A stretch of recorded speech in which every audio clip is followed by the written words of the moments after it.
That's all. And now we are on to Brian and Inspiration Farm. And I think we have right now is the time where we have part of a video that Raintree made with Brian and a question and answer time, if I understand correctly, if that's what's going on. Yes. Go ahead, Brian. Okay. Hi. Yeah, this is all kind of just, throwing it together as we move along. And so that we had the opportunity to have Raintree Nursery's Laura Sweeney and her partner, I'm drawing a blank on his name right at the moment. Anyway, they came up a couple of weeks ago and as part of a number of little video projects of some places up in Whatcom County. And they shot a bunch of stuff around the farm. And I mentioned to Laura that I was going to be doing something here about water and guilds and our whole systems. And she's like, oh, well, the video turned out really good, so let's just use that. And I go, oh, that's easy. Okay, let's do that. So full disclaimer, I haven't seen the video. Laura said it was really well put together, and I was there walking around. So let's just see what we see, and if this brings up any questions or thoughts or observations, we can talk about it. Awesome, Brian. Just a little bit of scheduling wise, it's 45 minutes long, and I'm going to roll the video. Afterwards, I'm just going to shoot you in, Brian, to go ahead and take questions. And Cassie is going to facilitate any of the questions on the chat, and maybe facilitate chiming people in. And I'll also be here to help with that. And I will also, you'll probably have about 10 minutes to do question and answer. After those 10 minutes, maybe I or Cassie might mention, oh, we're about out of time for that. So that's awesome. Well, let's go ahead and roll the video. And thank you, Brian. Looking forward to this. I watched it, and this is an amazing video, and they did a great job. Hold on real quick.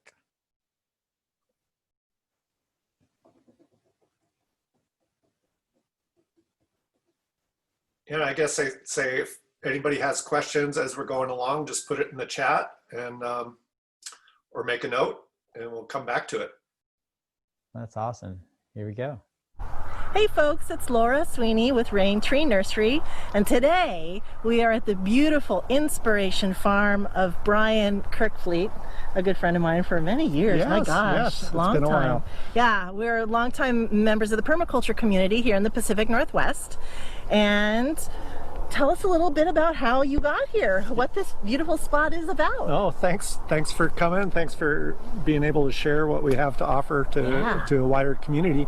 Yeah, my wife and I kind of homesteaded this place about 25 years ago and raised our two lovely daughters here. And that's what kind of launched us off into wanting to raise good food and healthy food for our family.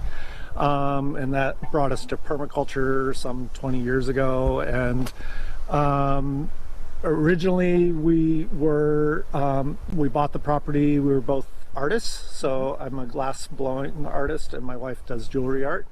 And so we named it Inspiration Farm, and our tagline was "We cultivate creativity," and we taught art camps and different art scenarios. We never thought we would be a farm, or you know, that wasn't really on the horizons per se, but we had chickens and we had our little personal garden.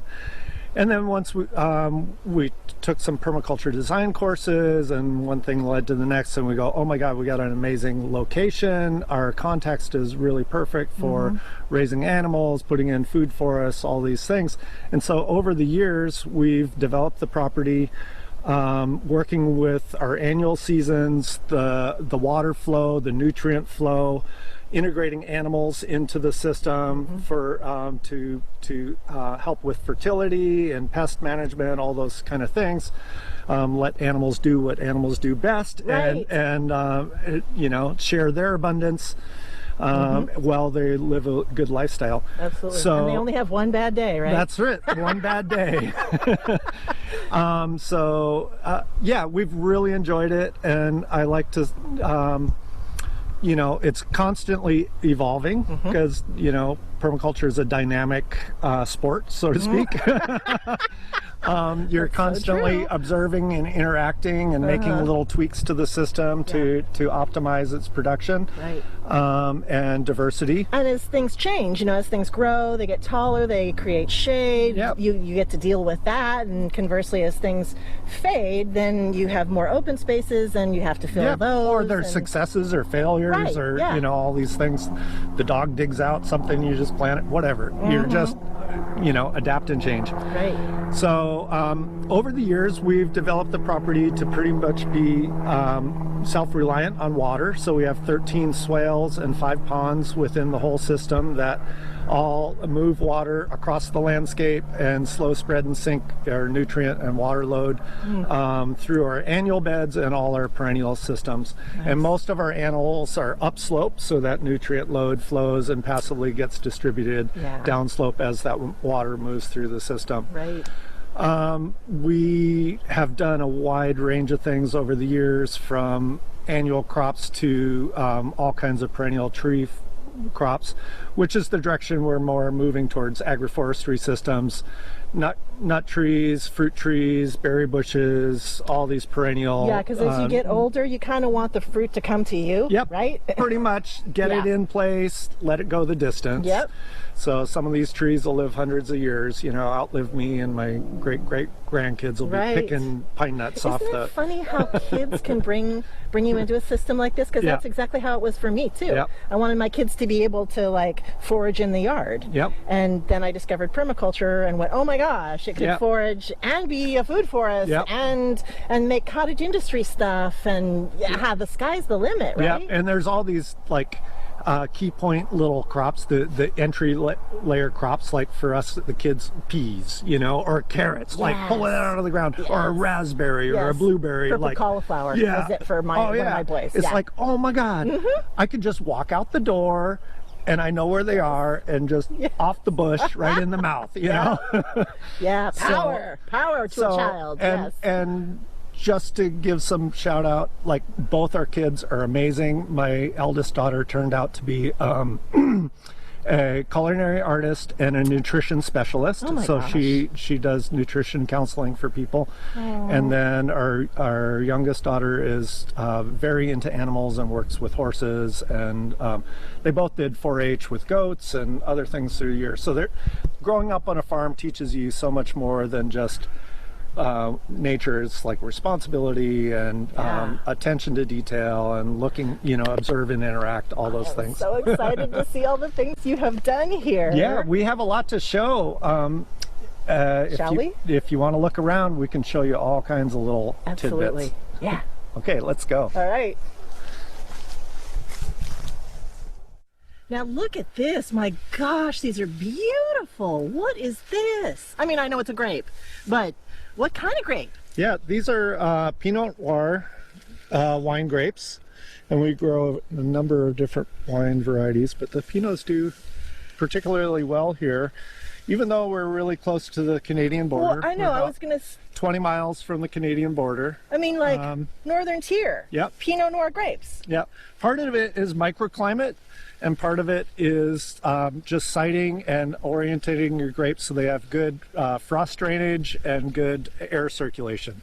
So frost drainage, so they're on a slope, so the cool air just kind of passes them by. Yeah, these are not they're one of the only crops that we don't put on contour. We don't put along a level contour line. These are going upslope to downslope. I see.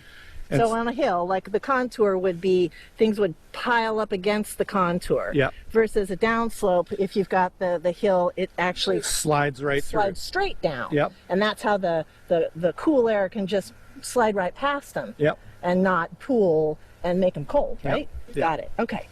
So, and then we are also a biodynamic farm, so we do some biodynamic practices that help ensure the ripening of some of these varieties.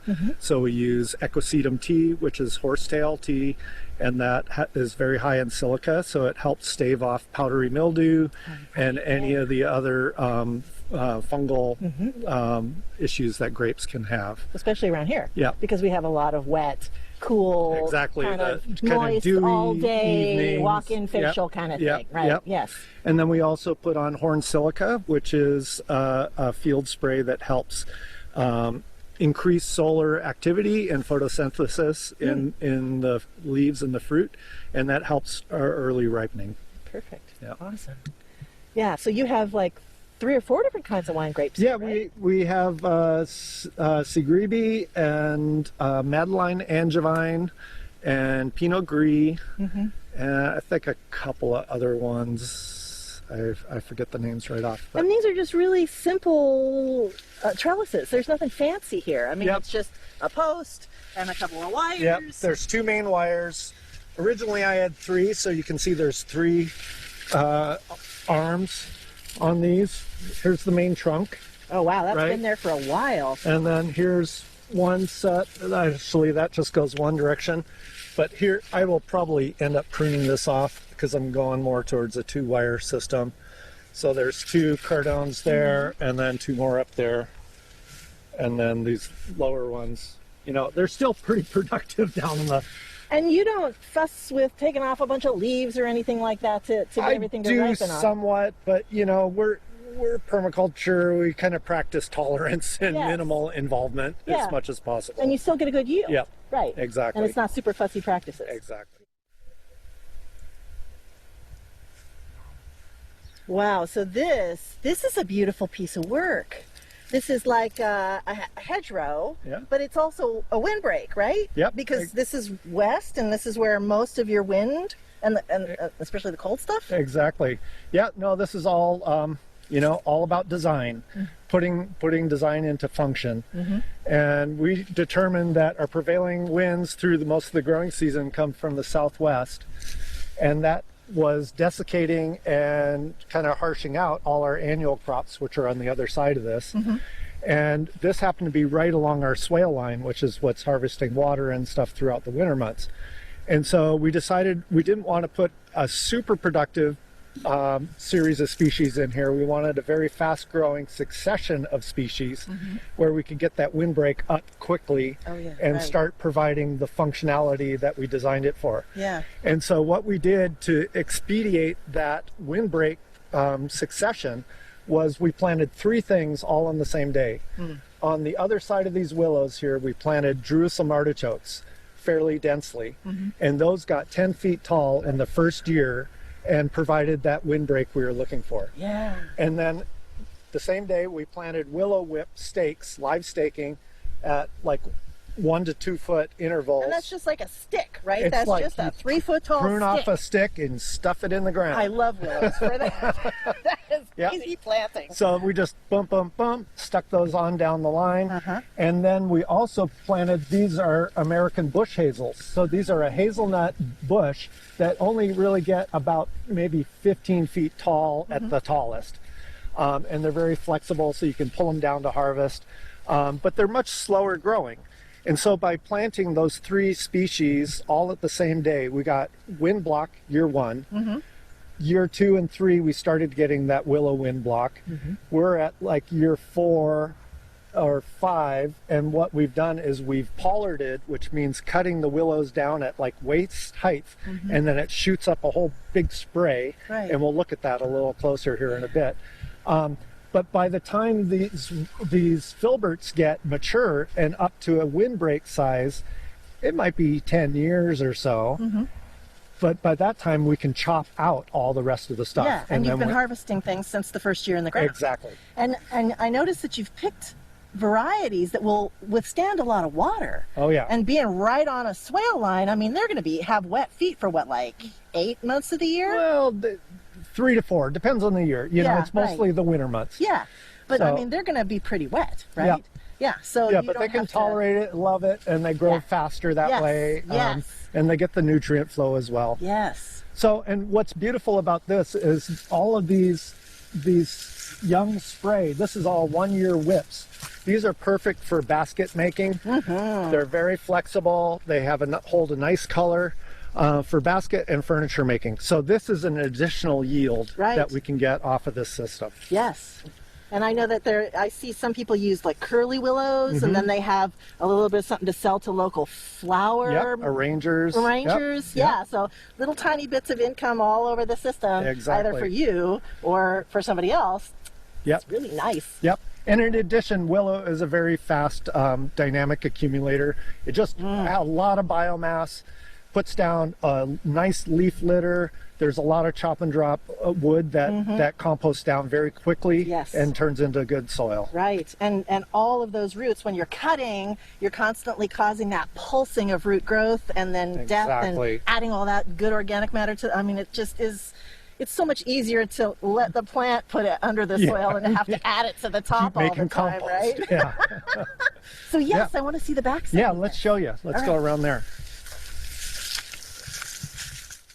I am so excited to see this. I hardly ever see anybody prune to this form. This is so cool.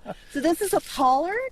Tell us about this. Well, there's a couple of ways you can work with these fast-growing tree plants. One is called Coppice, which is when you cut it right down to the ground and you make like a stump, low-growing stump, and then it reshoots out of that. This is called pollard, which is a high coppice, where you cut it off about waist height. And this was cut this spring, right here. And so this is 1 year growth. Oh my God. Off of these willows. So you can see with an established root system how much material it can push. That's amazing. And this is all sequestering carbon. It's creating fiber for like we talked about, basketry projects or furniture. Or you can just chop and drop, and this rots down very quickly and turns into soil.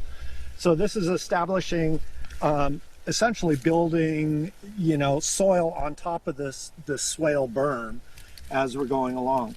And it's creating habitat, so birds love to stay in here and they leave their blessings along this line. More fertility, more fertility. Exactly. And I've experimented with using this to make char, because the willow makes the best artist charcoal. And so that's a potential high value added kind of cottage industry you can make. We could build a specialty kiln, and because these are long and straight, we could fit a whole lot of them into there at the same time, and you get these beautiful char pencils that you can sell high value to artists. And of course, if you were going to experiment with biochar, if your soil was really fast draining and you wanted to add, some really constant fertility and place for biological activity, you could do that with this too, right? Exactly. Make biochar. Exactly. Vary it. Yeah. See, this is so cool. What we do on our place is that we have mulberry that we pollard like this right next to where the pigs are, and we pollardate it about this height, and so it creates shade for the pigs. Every year we cut off half of the uprights, so half of them stay to give fruit to the pigs. But it never gets so tall that it shades the greenhouse back behind it. Perfect. So it's just this beautiful system where it gives and it gives and it gives. And exactly. Come out here with some flippers, right? It's awesome. Just come out, down the line. It's easy. I like that. And you're building soil, you're building habitat, you're building fertility. At the same time, you're providing all these other functions of wind block, shade. Yeah, the wind block part. See, when you were talking about the wind coming through and really drying things out, now that you don't have the wind drying this area out, I bet you've got a hot pocket here. So that you can concentrate heat. Definitely. Which is always... and preserve moisture. Yes, and that's always something that we're looking for, because it's kind of a cool summer area here, right? Yeah. Nice. Definitely. No, multifunction. Absolutely. All right, what else are you going to see? Well, let me show you over here. All right.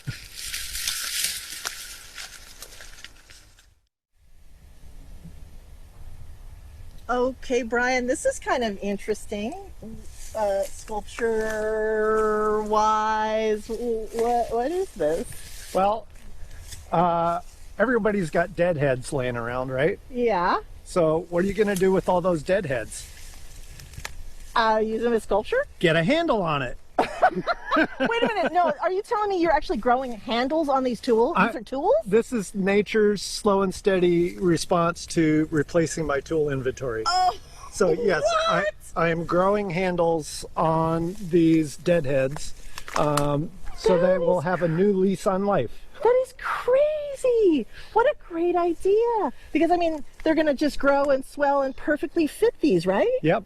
Yeah, and on top of that, this is an amazing species. This is black locust, which is a super amazing tool handle material. Yeah. It's fast growing, it's rot resistant. Right. It has a little bit of spring give, so it's not so jarring on your hand when you're using them. So we have everything from hammers to shovels. We've got some pickaxes and regular axes on another location.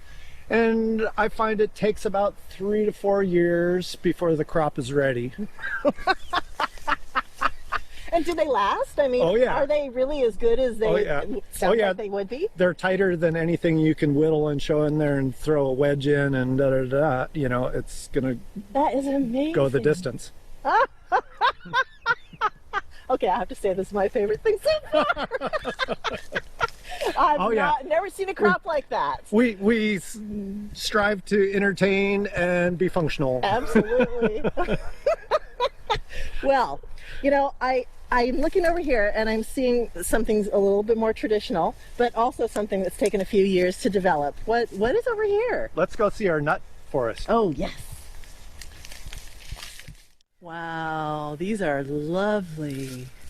Who are these? Yeah, well, these are butternuts and Japanese heart nuts, and they do have a very tropical looking leaf, kind of palm frond-esque. And it creates a beautiful dappled shade in the understory.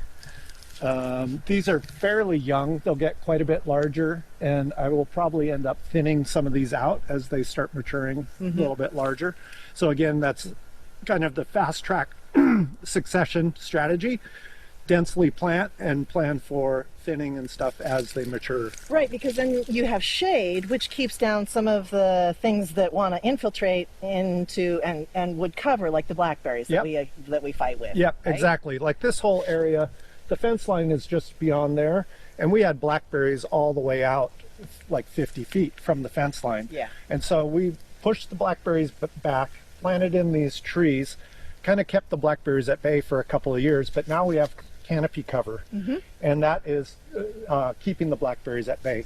Perfect. But also, by planting densely, you get a few nuts off of a bunch of trees early in succession, and then as they get older and larger and more mature and start crowding each other out, you can take out every other one, and then you get more nuts off of fewer trees. So you're getting your yield earlier on in the system's establishment. Yes, and then you get to use the posts for things like outdoor kitchen poles or pergola poles or furniture making. Yep, exactly. All nut woods are very desirable timbers. Yeah. Yep. Ah, and then you just grow them right here. That's it. That's it. Yeah. And some of these were started by just direct seeding in the ground, and then some were nursery plants, and then some were plants that I started and grew out in my nursery for a year first. You know, and I bet by self-seeding, you're selecting for trees that really want to do well right on this spot. Exactly. Yeah. And you're not messing with any of the tap roots or anything. It's most nut trees have a really deep tap root, and so they're just out of the gate and running with putting their tap root down. Yeah, that is nice. Yeah, and we have some more chestnuts down this way that we can go Ooh, let's see check those. out. Yeah. Oh, these are chestnuts, aren't they? Oh yeah. Look at that! That is really spiny. Yep, almost squirrel proof. That's a beautiful thing. That's a really good thing around here, especially. And you can see the flower bud. Yep. Yeah. There's the little pollen. And we're going more and more towards these perennial protein options. Right. Trying to look at options to get away from flour and annual grain production. And chestnuts is probably one of the leading possibilities in this region. You can make chestnut flour, chestnut butter, just eat them straight. Right, I always talk to people like that chestnuts are corn you grow on a tree. Pretty much. Because they're all starch and sugar versus most other nuts, which are protein and oil. Yep. Yeah. Yep. And they just get better and better over the years. Yeah. You know, you can have chestnut trees that are hundreds of years old and putting off tons of And they're nuts every year. beautiful. Yeah, look at these like glossy, Yeah. very variegated leaf, very ornamental.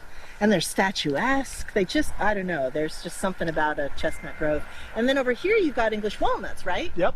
There's another large English walnut, which not a great crop on it this year, but nuts have typically what's called a mast year. So masting means just amassing tons of nuts. Right. And I guess a lot of nut trees have grown to live with what eats the nuts.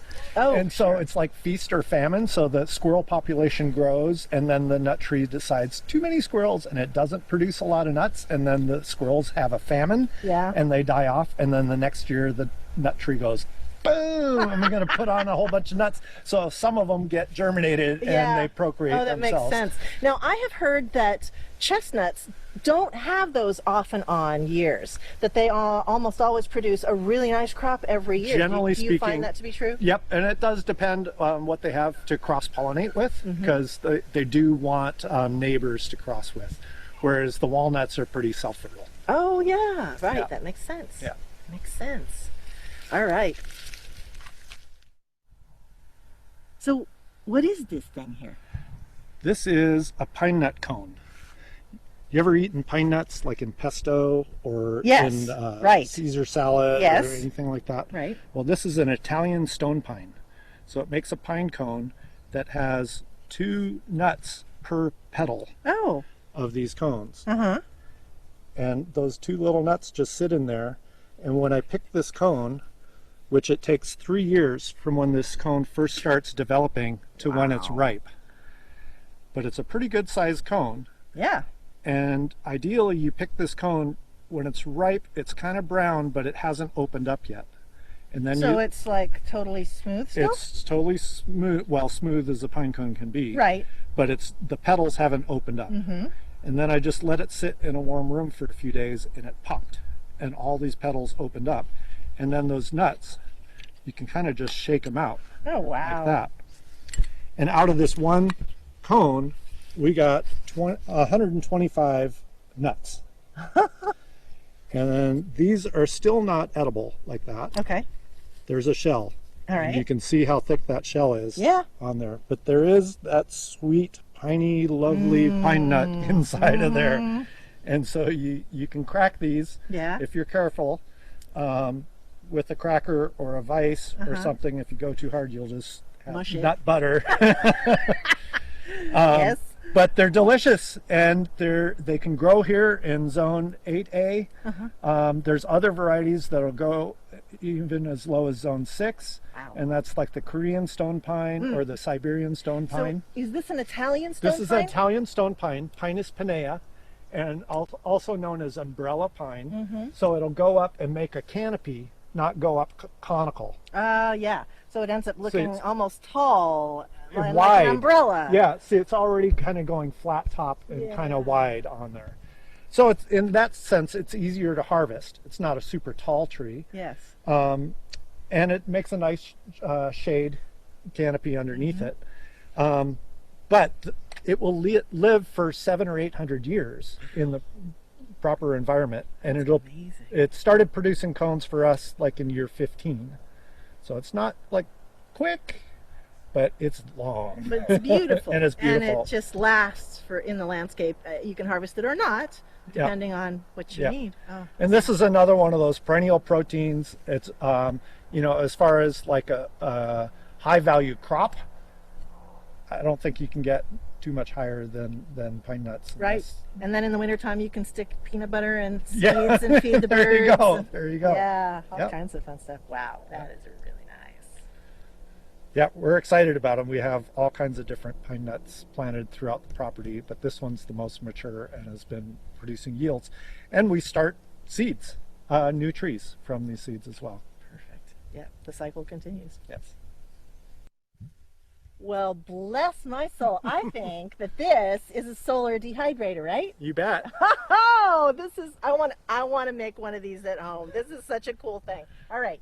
So tell us how this works. Yeah, you bet. So with all this fruit, you got to do something to preserve the harvest, Yes, right? So one absolutely. of my favorite ways is dehydrating because it doesn't use electricity to store it for the long haul. You dehydrate it, put it on a shelf in a jar, eat it all winter long. Yeah. So we dehydrate berries, vegetables, herbs, all kinds of different things in here. And we were using an electric one for a number of years, and it's like, wait a minute, we have all this sun during the summer. We could easily do a solar model on that. And they're not very big, the electric ones. I mean, no, it doesn't hold that much stuff. So I started thinking about it and researching it, and I'm a glass blower. I deal with thermodynamics a lot and convection and flows, and I saw a lot of solar dehydrators out there, but they didn't make sense the way that they all had them designed. And so I wanted to design this one so it works with the natural convection flows, the way heat rises when it's hot and falls when it's cold. Okay. So the way this one works is there's a screen down here, and air enters into the bottom, cool. It gets heated in the solar chamber, which is just screen. And right now it doesn't have any glass on it because it blew over in this windstorm and the glass broke, so I have to replace that. But there's normally a piece of glass here. The screen just increases the surface area, so it has more contact with hot. So it's picking up that heat and giving it off to the air that's moving through here. It rises up, it goes into the chamber, which is an old stand-up freezer. So it's not a refrigerator that has two compartments. It goes into the chamber, and as it picks up moisture and cools from touching what you have in there drying, that air falls. Yeah. And then the air falls all the way down to the bottom, and it exits out over here into this stack. And the stack is painted black, and then it starts heating again, and so it rises. Right. So this causes updraft. Yes, and so the flow goes like this, right? And then it all just Right. kind of constantly, so it creates like its own fan. It's its own fan. Oh, it's circulating all that energy. brilliant. So, and you can look inside, and there was very minimal we needed to do on the inside because it already had these adjustable shelf racks there. And when this is operating, the top gets out to 130, 140 degrees. Yeah, that's hot. So this is obviously the hottest, and then you move it on down to cooler So and the more cooler. delicate things go down below. Yep. If you're doing herbs, you want to slow dry, you put them down lower. Yeah. Berries, really moist stuff up higher. And so the only kind of custom things you did to this freezer were to cut a hole up here Yep. and put a screen there, Yep. and cut a hole down there and put a screen there, And and the attach pipe. it to the pipe. That's it. Right. And with a little clean little elbow grease, it's Yep. going to be good to go. Yep. And then we normally have just separate screen racks. So we just put the screen racks in there, and then we can adjust our fruit in Yeah. and around. And then it's also on wheels. So you can turn this into the sun or out of the sun, depending upon what you want to do. Right. So you can track it, and I would move it like 2 or 3 times a day to follow the sun. Or if I'm just doing herbs, I'll just leave it. Yeah. And you want follow a the kind sun. of a more delicate process. Yep. Yeah. Oh, Yeah, it's been a workhorse for so much of our fruit. I bet. Yeah. Nice. Yeah. Nicely done.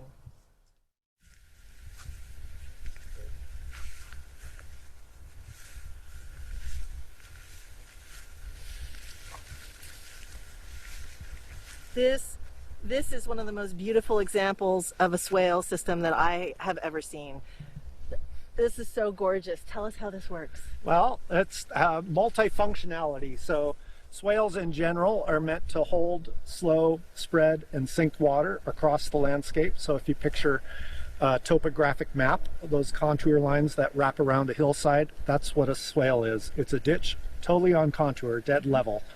So once in the winter time, this fills up with water to about here, and this water just sits in here, and then it soaks in downslope. So it soaks in and infiltrates into this berm that you're seeing all along here that are planted with a whole myriad of productive fruit species. Yeah. So berry bushes, fruit trees, ground covers, medicinal plants, all kinds of different things. And so some of the species we have are, here's sea berry or sea buckthorn, and this is a nitrogen fixing bush that has an amazing superfood berry that tastes like an orange almost. It's very citrus. It's 5 times higher in vitamin C than oranges. And it's got that amazing tropical edge to it that is Yep. just Yep. Like you can't grow anything that's like that other than this. And it has, it's super high in essential fatty acids. So omega-3, omega-6, omega-9. Which is rare in berries. Very rare in berries. Yeah. So it's a superfood berry for viruses, for cancers, for diabetes, for all kinds of different things. So yum, superfood berry. And then we've got apples and currants of all kinds. Lots of overstory, understory. To go back shrubs. to the swale just for a minute, when you have a swale system like this and you have really big rain events like they have in other parts of the country, it keeps you from getting channels, right? Yes. Because it slows everything down. Exactly. This is the one of permaculture's main strategies is to make running water walk or crawl. So you're taking water that would normally flow right down a valley into a rivulet, into a torrent, into a flash flood situation in some scenarios. Right. And you're taking that and you're pacifying that water by spreading it out over horizontally across the landscape where it cannot run. It must be idle and soak into the ground. Yeah. And so through creating really rich organic soils and providing the water through the winter months, which here in the Pacific Northwest, we get most of our rain in 3 to 4 months over the winter. Right. And during the summer, we hardly get any rain at all. We might get, 3 months without a single drop of rain. Right. And so by taking the advantage of all that rain we get in the wintertime and holding it in our invisible pond in the soil, then it makes it accessible to all our plants throughout the year. Wow, that's so good. So good. Yeah. And And I mean, so look at all this stuff that's growing here. Apples, what is this? it's called autumn olive, Oh, right. and it's in the Elaeagnus family, which means it's a nitrogen fixer. And it's not a true olive, but it has an olive-looking leaf. Right. But what I love about it is that it has a berry that's ripe in the fall. So, after your main berries are over, you get these. And this is a very tasty little berry that's very high in pectin. And so you can add this to jams and jellies instead of pectin. And it helps gel all your jams and jellies. And it makes excellent meat glaze, like a cranberry meat glaze. I use the autumn olive and do a smear on there. Oh, look at these are blooming again. Yep. Look at that. Crazy. Look at this. They'll show the bloom. They're And dainty. Are they fragrant? they're very fragrant. And in the spring, they're just so full of aroma. It pulls in all the pollinators and everything. It's like, here's the spot. And it's like early summer that they bloom normally, right? Like way later than not even spring. It's Right. in the summer. In the summer. And the sweet scarlet gummies are really early or spring. earlier. Yep. Nice. Oh, beautiful. Yep. What else? No, is we there? put autumn olives in and around all our fruit trees on all our swale systems because they're fast-growing pioneer species that we chop and drop as things get mature. Yeah. Good stuff. Look at these got beautiful some apples. apples. Oh my gosh. Now, I thought I saw some really big sea berries over here, right? Yep. I don't think I've ever seen a sea berry this big. Look at this. Look at this. Yeah, we have sea berries throughout Wow. the system. So sea berries, it takes male and female to get fruit. And so we have one male that's upwind. Remember we said the wind comes from the southwest. So we have one male that's way at the other end of the swale. Yeah. And then we have like 8 to 15 females all the way down here. And because the wind blows this way, it pollinates all the Oh, females. that's so perfect. That's amazing. Wow. And I've also experimented with grafting males on top of females. Uh-huh. And so the pollen just falls down over the whole top. Smart. Yeah. Smart. Oh, these are beautiful. Now you were you have combinations of plants in these rows along the swales. Yep. But you also have combinations or guilds Yep. in areas by paths, right? Yep. I would like to see some of those. Okay, let's go see. All right. Now this This is some really nice planting. These are planted right on a pathway, right? Yep, this is our zone 1 path that we go up and down to the barn and Multiple my studio. times a day, Exactly. right? And so you plant things here that are tasty, yummy, easy to harvest. Yep, and I also plant like what I consider my mother plants, like when we first started getting going. Things that I really wanted to keep an eye on and keep track of, like when it ripens, what kind of things it likes, all that kind of thing. And then when I plant, like say cherries or gummies, if this one's ripe, I know to go check that one way over there that's also ripe at the same time. So they're kind of indicators that tells me what else is going on the farm. It's like setting an alarm just by having something you walk by. Exactly. Oh, it's smart. And we planned it so we have stuff that comes ripe here from very early spring. The sweet scarlet gummies are our first berries. Then we have honey berries in the understory. Those are probably even earlier sometimes. And then, you know, all the way through to cherries, apples, there's plums here. We just harvested our figs off of that other guild in the back, which is a little bit more of a Mediterranean guild.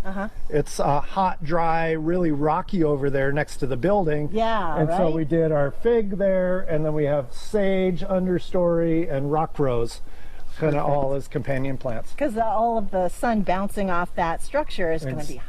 Exactly. Which is so funny when people have really hot spots and they worry about, oh, I don't water it enough. And I tell them, just use it. Exactly. You put stuff there that likes it. Exactly. I don't ever water this fig. We got so many figs off of there.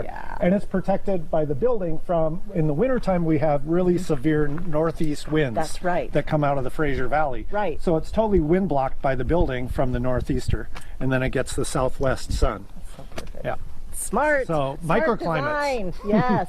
And then of course apples. This is a Kingston Black, which is a cider apple, a late season cider apple. Color on that. Oh my God. And then pears and currants, all kinds of different things stacked in here. Lovely. Wow. Now you have a tool that you use that I just love. You're going to show us that, right? Yes, I can. Should we go grab it out of the studio? Yeah, let's do it. Okay. Yeah. Look at this. This is a thing of beauty. Yep. I'm all about appropriate technology, and sometimes the old school stuff is the stuff. Is the best stuff. For a reason. Yeah. Very minimal carbon footprint, you know, a little bit in making the metal. I've made my own snath, that's the handle. And this is black locust and applewood grips on there, because you get all these crazy pruning angles and stuff so you can really hang on from to the them. fruit trees. Yeah. And it's got some very, you know, it's very ergonomic, it's balanced properly. And if the snath is, and the whole setup is works for you, it's set up specifically to your body, so your height, your stature, how you like to mow, and that kind of thing. And so this is there's custom stuff to me. online that people can use to measure themselves and figure out how long the snath needs to be. Yeah. There's a whole, it's a whole world. Yes. It's like in many things in permaculture. There's all kinds of rabbit holes you can go down. So yeah, if I might, I would plug Scythe Connection, and they have a whole lot of really good documents on how to choose the blade for what you're mowing and how to build your snath and all that kind of stuff. And this is a European style scythe, which is different than an American style scythe. And this is much finer, it cuts better, it feels better, it's easier to use. And so looking for something that has this nice thin blade, the American blades are really heavy and chunky looking, and the handles are super heavy. This is not that. Yeah, this is lightweight and elegant. It's designed, if you notice, it's thin at the snath tip, and it's really thick at the top. And so that's how you can get the counterbalance. American style setups are heavy at that end and light at this end, so you're moving all this weight around at the end of a stick, and that's what makes you tired. And you can't sharpen them nearly as sharp as this one. This one is sharpened in two different ways. In the field, I use a whetstone that I carry in a holster with a little bit of water, and I will take that and get out of your way. I won't get you. Very quickly, just kind of hone the blade just like you would sharpen a kitchen knife on a stone, just quickly going down the blade like that. And I might do that every 5 or 10 minutes as I'm mowing in a field. And then periodically, you have to do a process called peening, and that is you take the blade off of the snath and you actually hammer the edge against an anvil and draw that metal out very, very thin. And it's that thin edge of the wedge that makes it easy to cut. Yeah. So let me show you how this works. Yes, please. Ideally, you want to cut early in the morning when the grass still has dew on it. And then the grass is more receptive and it just cuts like butter. Yeah. So we're a little later in the afternoon, but we'll show you how this works. Get it started here.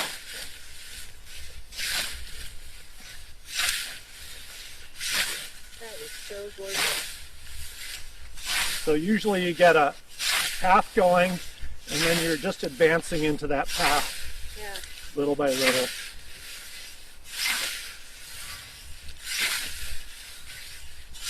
It's so meditative. Yeah, it's my early morning Tai Chi. I can get out and I do, a half hour to an hour of mowing, and I just feel really rested and like a nice aerobic exercise, but not physically intense. Yeah. And then look at this. I mean, it leaves all this greenery in a nice row. So you Yep. just come along and gather Yeah, it. we have all our material here in a windrow, Yeah. and we scythe a lot for our animals, so Yes. we bring fodder to our animals. It's also very nice for mowing in an orchard. It's a lot more exacting than a weed whacker. So you can go right around a tree without worrying about nicking the tree, Yeah. because the back of the blade is up against the tree and you're cutting away this way. Yes. And then you go around it the other direction and you bring all that mulch in around the base of the tree. So nice. Yeah. Yeah. And it's quiet. Yes. You and can it hear the doesn't smell birds. bad. Oh, Doesn't yeah. spray slug guts up on you. Right? Yeah. Yeah. All the good things. Yeah. Oh, that's Exactly. lovely. And it's, you don't have to start it. It's like start, stop. So the scythe and the U-bar are my two favorite, very low-tech tools that we use here on the What's farm. a U-bar? Also known as a broad fork. So it's like a big Oh, spading right. fork Yeah. that you step on and lean back. Yeah, that's a great tool too. Yeah. Awesome. So Always learning stuff. Always have a wonderful time when I'm here. there's like I said, a lot of different types of blades you can use depending upon what you're trying to cut. So I have a much shorter blade that I use in between rows, like in between raspberry right. rows, Yeah. or in a tight little path, or up against a fence line, constricted areas. Right. And then this is my more open field blade, and then I have some smaller blades that are just kind of general purpose. And heavier blades. that heavier really blades. do- If you're unproven ground, maybe you got some tansy or some blackberry in there, Yeah. you wouldn't want your finer blade Yeah. to be cutting that. Yeah. Right? Lovely. Yeah. Good stuff. All right.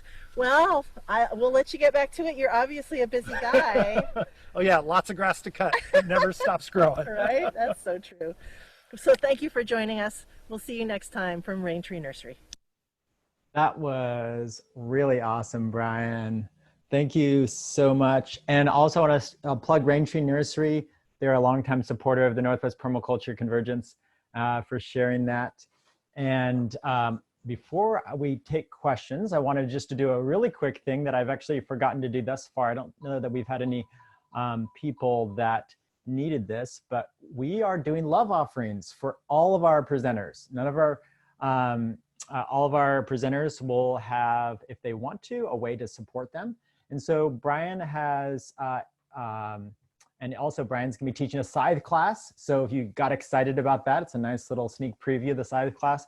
But he is offering a PayPal. It's ak@inspirationfarm.com. And we're gonna have that in the notes. Cassie's gonna throw that up there. And if you guys ever need any, you enjoyed any one of these, throw them a few dollars, $20, $100, whatever that might be, as a love offering, as an energy exchange for the time put into these things.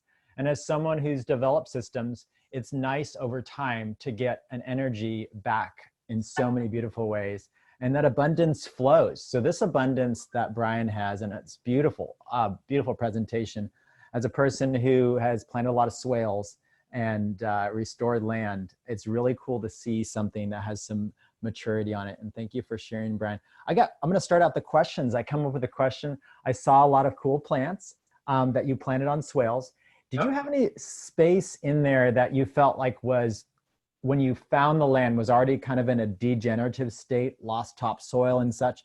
And if you found a place like that, what was one plant that you felt was that pioneer that took that more than any other plant that you saw in your ecosystem, took that plant into a regeneration stage, kind of got that exponential growth curve of repair in place? Mine was both sea buckthorn and what was the other one? Your elegantus. What was that? The autumn olive. Autumn olive. That's what the common name is. Yes, and those are two of mine. My restoration ones. What did you find? Yeah, well, it really depends on what context you're talking about and where you want to regenerate it to. So we had really, really poor pastures that had been neglected for a long time. And so what regenerated the pastures were grazing, putting grazers on there. So sometimes your regenerators are not necessarily our plant allies, but our animal allies. And if you're talking about regenerating soils for gardens, it would be different than if you're talking about regenerating areas that you want to turn into a perennial food forest systems. Grasses can be a really good soil builder regenerator if they're properly managed. In a forest context, like what it kind of showed in the video, going from Blackberries, which is early succession forest establishment, because it keeps deer away from browsing young saplings that are coming up through it, to go to those fast growing tree crops that'll get up and shade things quickly. Alder is a really good one. It's a nitrogen fixer. It puts down tons of biomass, and they have a relatively short lifespan, so you can take them out a little bit easier than willows, which willows is another good fast succession one. I do try and look towards nitrogen fixers when possible, so I do use, I have planted fairly heavily all the Elaeagnus family, so sweet scarlet gumi, autumn olive, silverberry, all of those in pretty tight spacing, in addition to the sea buckthorn. And with the plan of just chopping those out as they get really well established and the fruit trees and the other longer term species come up through. That's awesome. Do we have any, Cassie, have you seen any questions, or Brian, did you see any questions that you feel like you want to answer in the small amount of time we have? I tried answering some as we were going along that were easy, but I might have missed some. I did see one where they were asking about the food dehydrators and if like toxins or things from the metals like seep into the food. Yes, when I sourced that, I saw a number of freezers that had all kinds of like silicone glues and gaskets and whatever. I tried to find one that just had as much metal components as possible on the inside. That was a partial concern, but all of these, it's hard to get away from every single toxin. Yes, you could build the exact same thing out of wood, right? But I'm taking something out of the waste stream and putting it into production, into a useful life again. And the amount of time that something's in there and it's not in direct contact with any of those components, I put things on a separate screen, like a window screen, that just goes in there till it's dry, and then it comes out, Then I go, you know, scrape it off of there, put it in a jar or whatever. So I don't feel there's like hardly any, you know, contact that to worry about. But everybody has a different level of tolerance for that. But you can use the same design concept and build it all out of cedar or something like that. Yeah. There was another question asking how long it takes some of those nut trees to produce. Do you have that handy in your head?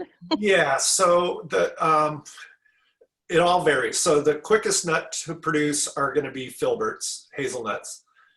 Some of those will come into production in 3 to 5 years. Then come Japanese heart nuts, which are just like 5 years, you're starting to get some.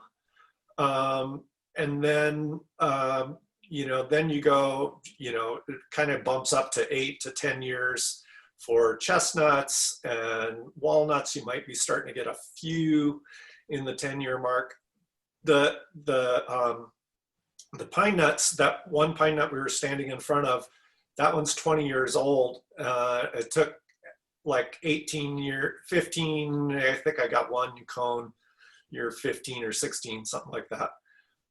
So yeah, they're longer term, kind of slow and steady solution to creating these food securities, perennial proteins and tree crops, but they're going to go the distance. So I have Korean stone pine, Italian stone pine.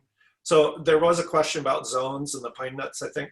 So the Italian stone pine is a little bit more susceptible to hard, long freezes. If you have, or if you're in a zone 7 or zone 6, you want to probably look at the Siberian stone pine or the Korean stone pine, and those are good to like 20 below zero, much more cold hardy. Whereas these Italian stone pines, they're a little bit more sensitive to those deep cold freezes. And ours had problems. We had a silver thaw, and because it has all those big long needles, they get caked in ice, and and they're flat top things, so it just pulled it down. It actually broke off some branches.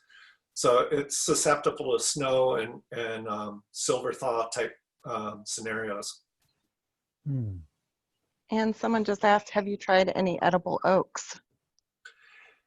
Yeah, I have a number of oaks planted, white oaks, scary oaks. You know, oaks are, again,